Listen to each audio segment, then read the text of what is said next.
Okay, we're good. Hello, Andy. Hey, how you doing? Good, good. Thank you. So, my thoughts on the Trinity. Yes.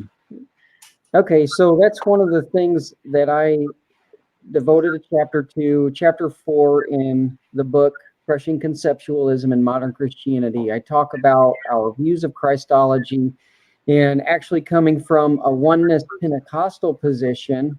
I had previously combated against the Trinity from that position. And I don't know if you know much about oneness Pentecostalism, but they believe Jesus, the man, is the Father incarnate. Right.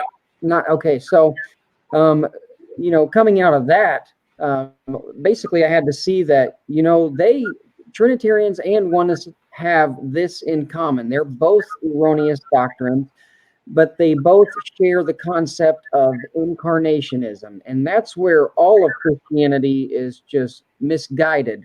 All the churches who teach that Jesus was an incarnate, pre-existent, eternal being who came in the form of a man at a certain point in time. Okay, so when you get into finding it in the history, it's the Catholic Church who came out with this Nicene Creed, and that is the first time in Christianity that you see the words incarnation being used. Of course, the language is Greek, but I go into that a little bit because the Nicene Creed was written in Greek.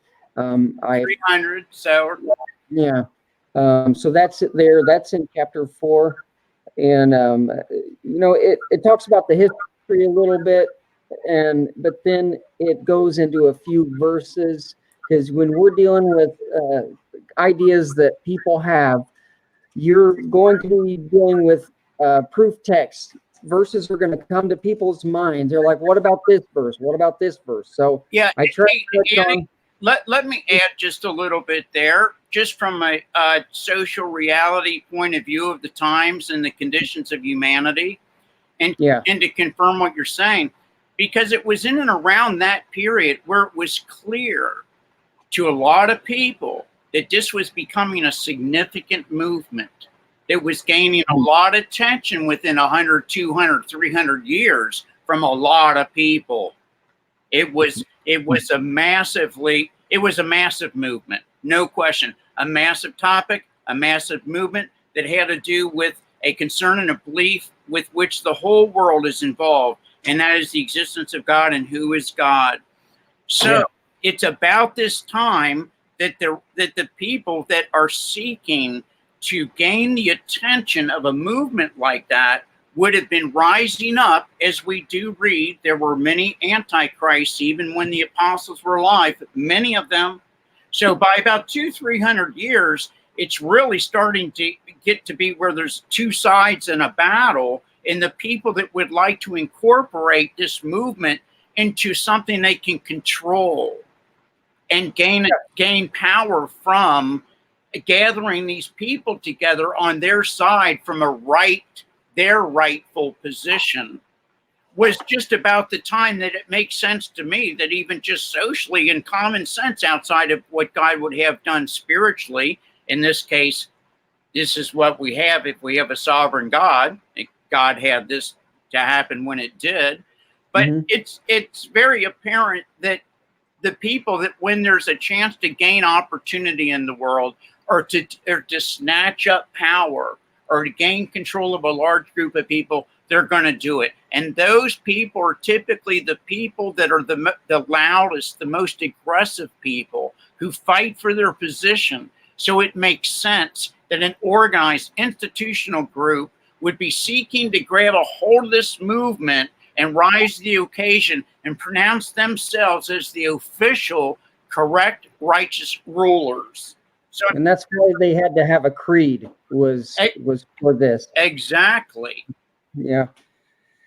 Come out with a writing of our own book about a set of beliefs, which has done nothing but compound ever since.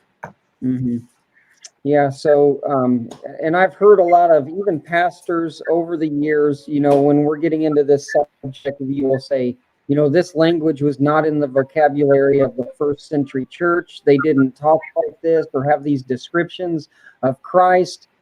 they always come back with the same thing. Well, it developed over time. They just learned how to explain the Godhead better over time.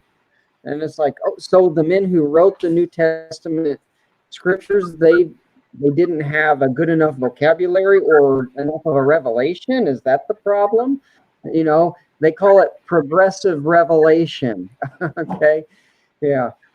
And it's tough for anybody to pin down and describe confusion, even basic, without spiritual understanding, a mathematical dilemma, a contradiction in mathematics, a real true problem. And then you have multiple people with their own divisions trying to give their version of what the Trinity is. How many have I heard in life? Never been able to buy into the first one when I first heard it at 9, 10, 11, 12 through Catholicism.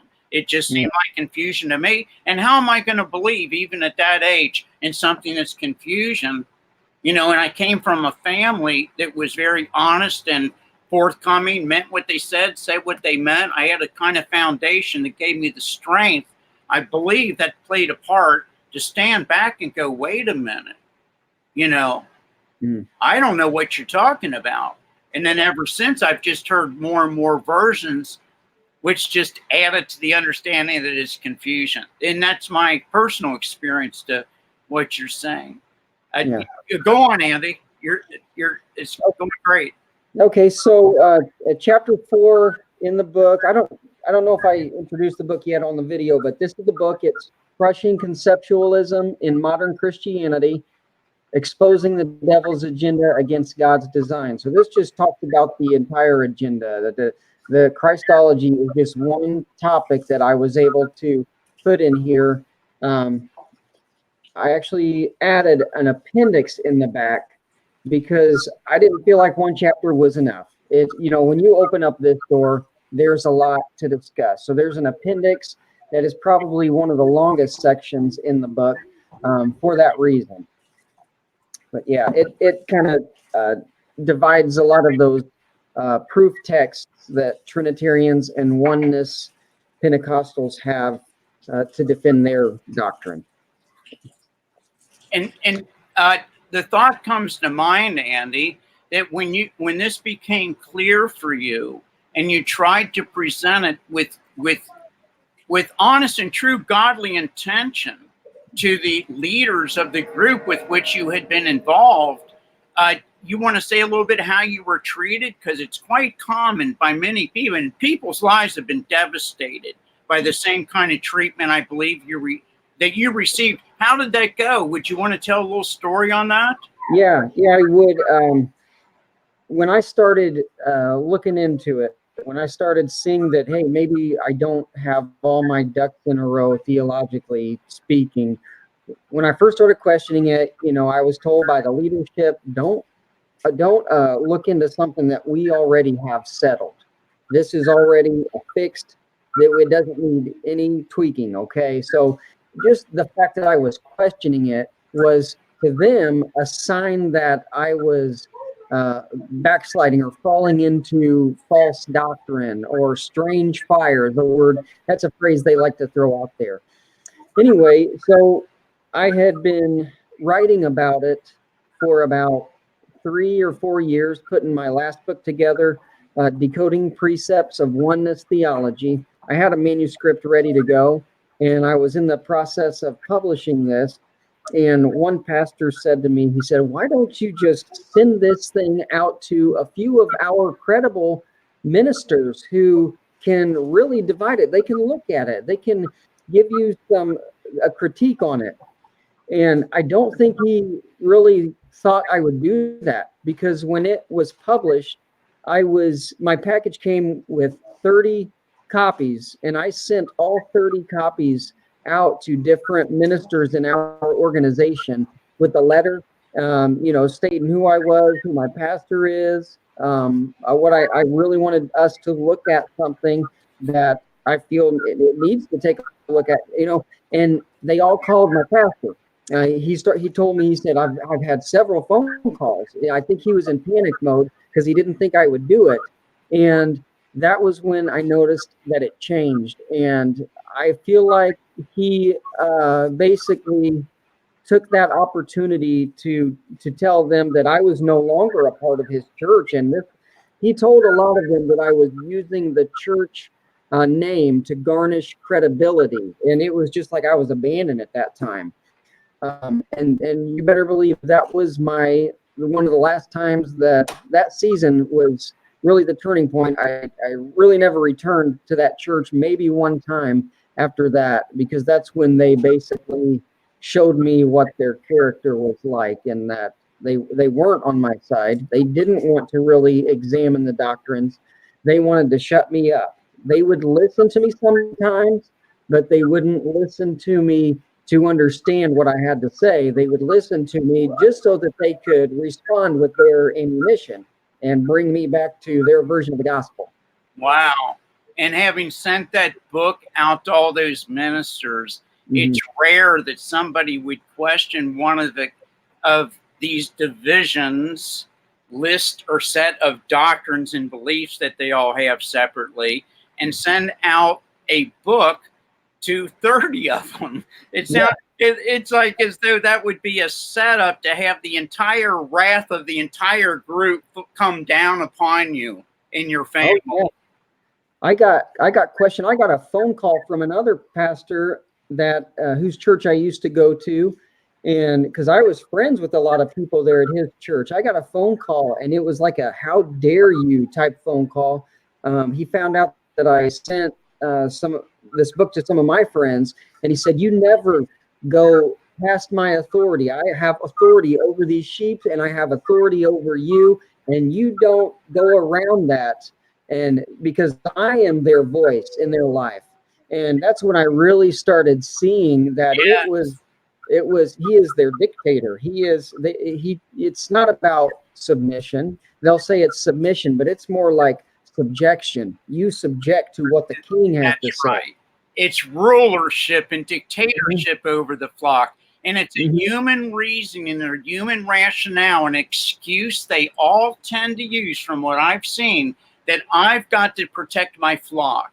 And they are my flock, as though they are their flock, and they aren't the flock of God in Christ, but they're this man's flock. And he's going to stop anybody that really threatens his authority and his position and what he believes to be his doctrine, and those of his, as though he owns them. He owns the doctrine, he owns the flock, he's responsible for saving them. Yeah. It's a nightmare. Oh, yeah. So we might want to wrap this video up. Okay. But yeah, you can. I want to show the book again. We're going to probably do some more of these videos, and I'll tell you a little bit more about it every time. You can buy this on Amazon. Crushing Conceptualism in Modern Christianity. Maybe in one of the next videos we can look at your foreword or something like that, because you did play a part in the book. So. Also, after you stop recording, I got something else to tell you. So when you press the stop button, I don't know, does it cut us off? Yeah, I'll just end it right here, Andy. Okay. We delved into that topic of the Trinity and the effect that it has on people, and I think it was good how that went. And I'll end it here, and we'll pick it up in just a second. Okay.